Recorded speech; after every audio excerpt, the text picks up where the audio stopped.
Food safety অফিসের একটা meeting হলো, জেলার টোটাল ফুড সেফটি অডিট একটা মিটিং হলো, যে জেলাতে যত ধরো মিষ্টি দোকান আছে তারা নিয়ম মেনে মিষ্টি প্রস্তুত করছে কিনা, যে হাইজিনিক যে সকল প্যারামিটার আছে সেগুলো মেনটেন হচ্ছে কিনা।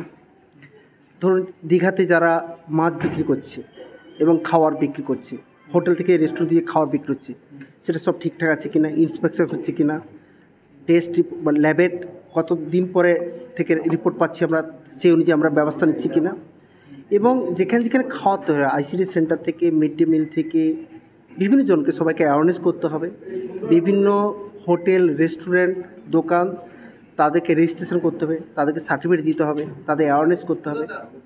সেই আজকে মিটিংটা হলো এবং আমরা একটা টাইমলাইন সেট করলাম যে আগামী 23 তারিখ মন্দারমণি এবং তাজপুর নিয়ে যত হোটেল আছে তাদের একটা অ্যাওয়ারনেস হবে যে কী করবে কী করবে না, কীভাবে সব কিছু মেনটেন করবে।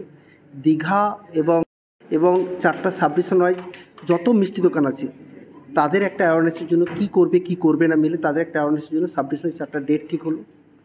এবং বিভিন্ন যে মেলা থেকেও বিভিন্ন খাদ্যে বিষক্রিয়ার জন্য অনেক অসুস্থ পড়েছেন।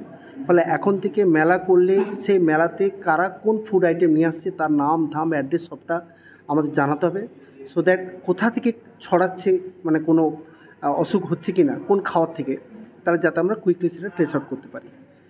এবং এই ধরনের একটা রেগুলেটরি আমরা সিস্টেম করছি। আজকে সেই নিয়ে মিটিং হলো যাতে আগামী দিনে সব জায়গায় এটার উপর আমাদের নজরদারি থাকে। কে ছিলেন আজকে সিনিয়র স্পেশাল সেক্রেটারি ছিলেন হেলথ ডিপার্টমেন্টের, উনি ছিলেন মিটিংয়ে এবং আমাদের সব অফিসার ছিলেন।